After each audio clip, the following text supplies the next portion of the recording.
Hi there, Gemini. Thank you for joining me for your monthly forecast for March.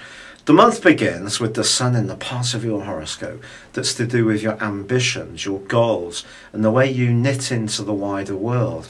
Anything to do with work, career, and professional interests is also activated by this area.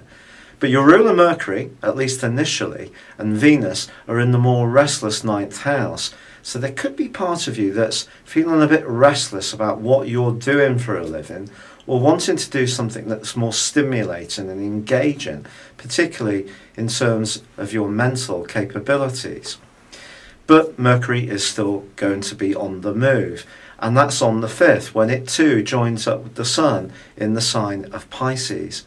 But Mercury is a planet which is in detriment in this part of your horoscope, so it is going to be important to consider, especially between the 9th and the 12th of this month, that if you are thinking about any big changes around your worldly interactions, that you're as clear-headed as possible, because it's possible that there could be some challenges to this.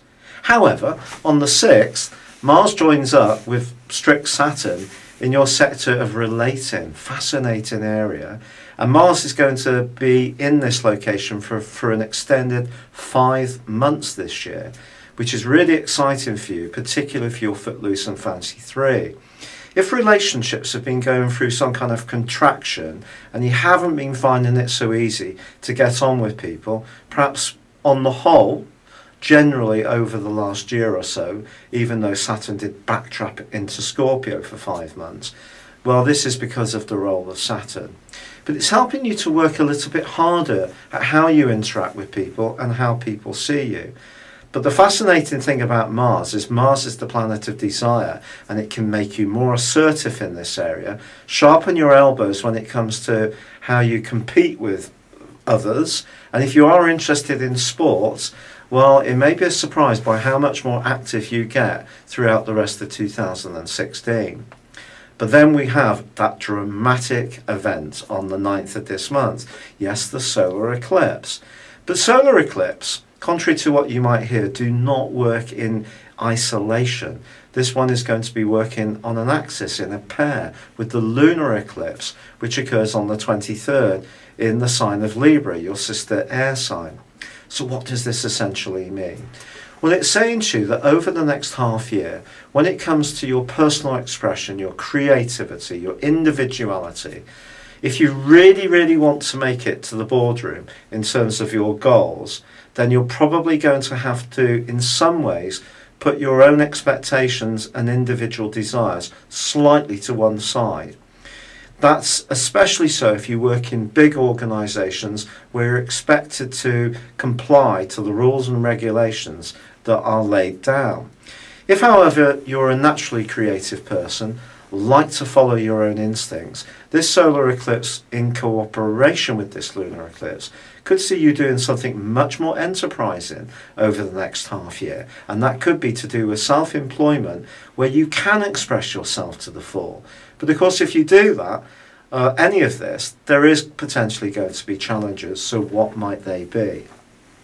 Well, this solar eclipse is particularly complex because it's in opposition with Jupiter, the planet of expansion, which is in detriment in Virgo, and Mercury, which has moved into Pisces, is in detriment there. So we've got some contra energies, and for you, however much you do want to go towards some new goals, you need to be realistic about how that will impact you in terms of your home life, your free time, the amount of energy you're going to have for the loved ones in your world. But both these points are in a T-square with Saturn. So whatever you try to do, whether it's to follow your own heart, be more individualistic, or try to go for it in a more conventional way, I do feel that your relationships with others are going to be the key to this.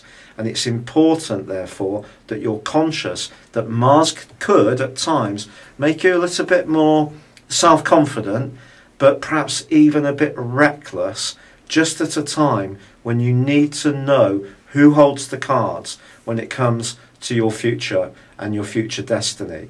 Because none of us can control it completely. None of us is an island. We all need to knit in with the wider world, the way it works, its rules and regulations. And people are going to be watching how you respond to this. And your natural desire to be flexible and at times a little bit changeable in your approach. Someone could come down hard on that, but then that could challenge you, and you can see this as an affront, and then that can set up quite a lot of clashes. Ironically, Mars is actually going to be forging a great link with that lunar eclipse of the 23rd, so focus on that. But with Venus moving on the 12th, blending into Pisces as well, it's going to be important to try to learn from the charm and diplomacy that this is asking you to use. It too is going to be in a rather confusing angle between the 18th and the 23rd with Neptune, and love relationships can seem as clear as mud. But from the 20th, when the Sun moves into Aries, I do feel that generally things are going to feel a lot lighter for you, and it's going to just prompt you around the whole concept of cooperation. Because although you might not get everything your own way, and there may be someone awkward that you've got to deal with or contend with in these months ahead, the more you can give and take, meet people in the middle, understand that we're all different, but not sacrifice your individuality completely, especially with Mercury moving on the 22nd to join up with the Sun. By the time of the 23rd and that lunar eclipse, I think if you're really thinking, look, this isn't about getting everything exactly my own way, whether it's in personal relationships or professional ones, I think things will start running in your direction. By the very end of this month, Mercury, your ruler, is also combining with Uranus. This can be delicious because it can set up some unexpected connections with people who can be really good for you. Saturn also forges a great link with Uranus all through this month, which suggests that unusual people, but who respect your individuality, but you have shared interests around, can be very positive for you, as can unusual projects. Unfortunately, Saturn does square up with Jupiter all through this month. So for you, I think that's more about understanding that in all close relationships, there's going to be times when you just need to discuss things carefully and hear other people's viewpoints. Don't dismiss them, particularly if they're more emotional than you. It's been a real pleasure being with you, Gemini. Thank you for joining me. Good luck and goodbye for now.